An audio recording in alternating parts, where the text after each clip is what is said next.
కళ్ళు మూసుకో ఆద్య.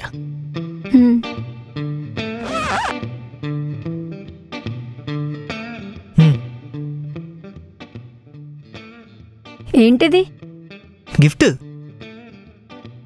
ఇది తీసుకెళ్ళి ఇంట్లో ఏం చెప్పమంటావు? ఏదోటి చెప్పచ్చు కదా ఆద్య, ప్రేమతో నీకోసం కొన్నాను. అయితే నువ్వే తీసుకో. గిఫ్ట్ తీసుకోవడం కూడా ఎందుకు ఆద్య అంత చేస్తావు? ఇప్పుడు ఇది మా నాన్న చూసి ఎవరిచ్చారు, ఎందుకు ఇచ్చారు, ఎప్పుడు ఇచ్చారని అడిగితే ఆ క్వశ్చన్స్కి నేను ఆన్సర్ చేసుకోలేను. తీసుకోకపోవటమే బెటర్. మరి దీనేం చేయమంటావు? పోయి మార్కెట్లో పెట్టి అమ్ముకో. అమ్ముకోవాలా? దీని బదులు ఏదైనా మనీ ఇచ్చినా కూడా ఇంట్లో వాళ్ళు తెలియదని కొనుక్కునేదాన్ని కదా. నీ అంతటి నువ్వు కొనుక్కోవడానికి నేను కొనివ్వడానికి చాలా తేడా ఉంటుంది కదా ఆద్య. ఫీల్ అయ్యావా? రేపు మన పెళ్ళయ్యాక నాకేం కావాలన్నా నిన్నే కదా అడుగుతాను. అప్పుడు అన్నీ నువ్వే కొని ఇవ్వాలి. అప్పుడు మన దగ్గర చాలా డబ్బులు ఉంటాయి కదా. అవును, చాలా డబ్బులు ఉంటాయి. పెళ్ళేంటో నా దగ్గర చాలా డబ్బులు ఉంటాయి. చాలా మంచిగా చూసుకుంటానని ఆఖరికి నీ దగ్గర డబ్బులు అడుక్కునే స్టేజ్కి వచ్చాను. So sad. అయినా డబ్బులు అడుక్కున్నాడికి సిగ్గెందుకు?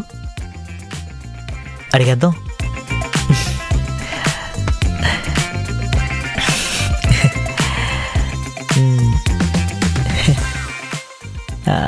ఆద్య, నాకు కొంచెం అమౌంట్ కావాలి, వెంటనే వడ్డీ వేసి ఇచ్చేస్తాను. ఇవ్వను. అదేంటి ఆద్య అలా అంటావు? ఇంట్రెస్ట్తో సహా ఇస్తానన్నాను కదా. నువ్వు నాకు ఇంట్రెస్ట్ ఇచ్చినా నీకు ఇచ్చే ఇంట్రెస్ట్ నాకు లేదు. ప్లీజ్ ఆద్య, 1000 మాత్రమే. పోనీ ఇప్పుడు నేను నీకు ఇచ్చాను అనుకో, అవి మళ్ళీ నాకు ఎలా ఇస్తావు? నాకు జాబ్ రాగానే ఇచ్చేస్తాను. అది ఇప్పుడే అవ్వదు. సరే, ఒక పని చేయి. ఈ రోజు నుంచి ఇంట్లో పనులన్నీ నువ్వే చేయాలి. ఫ్రీగా ఫుడ్ పెట్టి 3000 ఇస్తాను నెలకి. ఏమంటావు? పని మనిషికి కూడా ఎక్కువ ఇస్తారు కదే. ఫ్రీగా ఫుడ్ పెడుతున్నావు కదరా. అయితే మాత్రం అంత తక్కువ? సరే, 5000 ఇస్తా. ఇంట్లో పనులతో పాటు నా బట్టలు వాష్ చేయాలి, అవి ఐరన్ చేసి పెట్టాలి, నా బైక్ క్లీన్ చేయాలి, నా కాళ్ళు పట్టాలి. నేనేం చెప్తే అది చేయాలి. నీ కాళ్ళు నొక్కాలా? చచ్చిన చేయను. డబ్బులొద్దు, ఏమొద్దు. ఆయన జాబ్ ఉంది, డబ్బులో నేను పొగరు కదా నీకు. చెప్తా. ఏం చెప్తావురా? నేను కూడా జాబ్ కొట్టి అప్పుడు చూపిస్తాను నీకు. మందు కావాలంట, మందు యాదవ్కి. ఇప్పుడు తాగరా.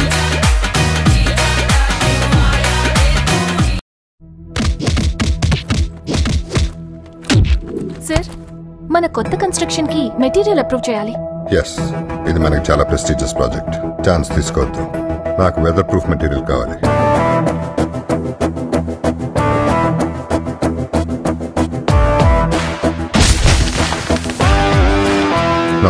మన కన్స్ట్రక్షన్ ఏ టెంపరేచర్ అయినా తట్టుకునేలా ఉండాలి.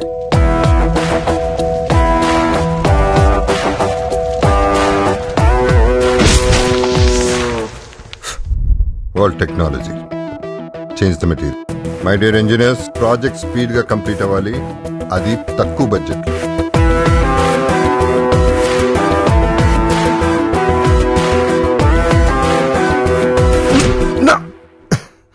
ఎస్, ఇది స్ట్రెంగ్త్ అంటే. టెక్నాలజీ మారిపోయింది, మరి మనం మారాలి కదా. Fusion blocks, cut and boss, speed గా, స్టైల్ గా, స్ట్రాంగ్ గా.